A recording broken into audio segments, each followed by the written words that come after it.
Après la Réunion en 2016, c'est au tour de Maurice de lancer son réseau Sigfox.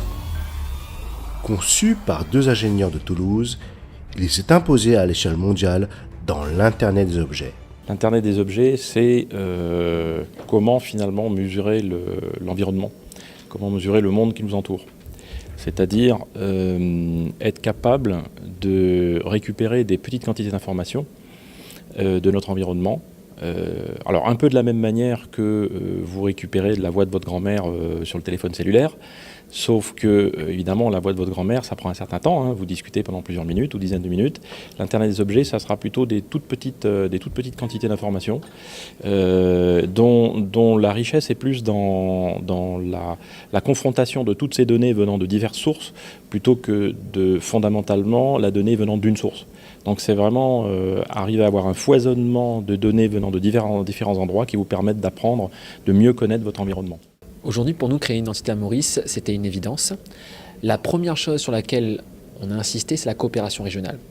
Aujourd'hui, les nouveaux business models changent à des vitesses qui sont aujourd'hui fulgurantes.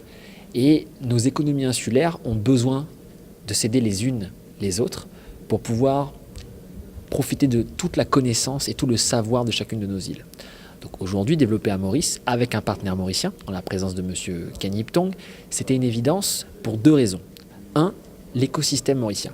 L'écosystème mauricien est aujourd'hui extrêmement riche, d'un point de vue de l'ingénierie, d'un point de vue des solutions informatiques, d'un point de vue, vous regardez aujourd'hui des dynamiques locales. Donc les acteurs privés et les acteurs publics aujourd'hui forment cette espèce d'écosystème très propice au développement des nouvelles technologies. Aujourd'hui, le montant que nous avons mis donc sur Maurice est environ de 30 millions donc, de roupies.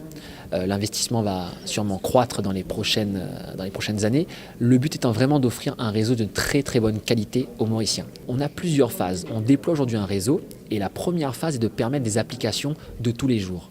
Mais des applications plus concrètes comme l'électricité, ce qu'on appelle le smart metering, ou la compréhension par exemple de la consommation d'eau des Mauriciens, qui est un problème que ce soit à La Réunion à Maurice, vont nécessiter un réseau d'une meilleure qualité, plus profond et plus dense. Et bien évidemment, avec les partenaires publics et privés, quand les opportunités et les nécessités économiques et d'investissement devront se faire, nous ferons cette phase de déploiement supplémentaire.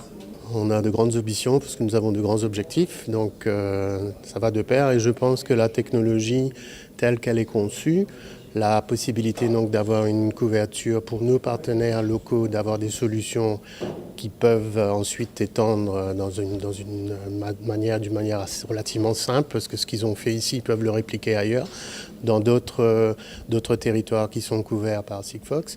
Je pense que ça va créer un écosystème, un emballement assez rapidement qui nous permettra de couvrir le marché local et aussi donc à nos partenaires d'étendre dans la région.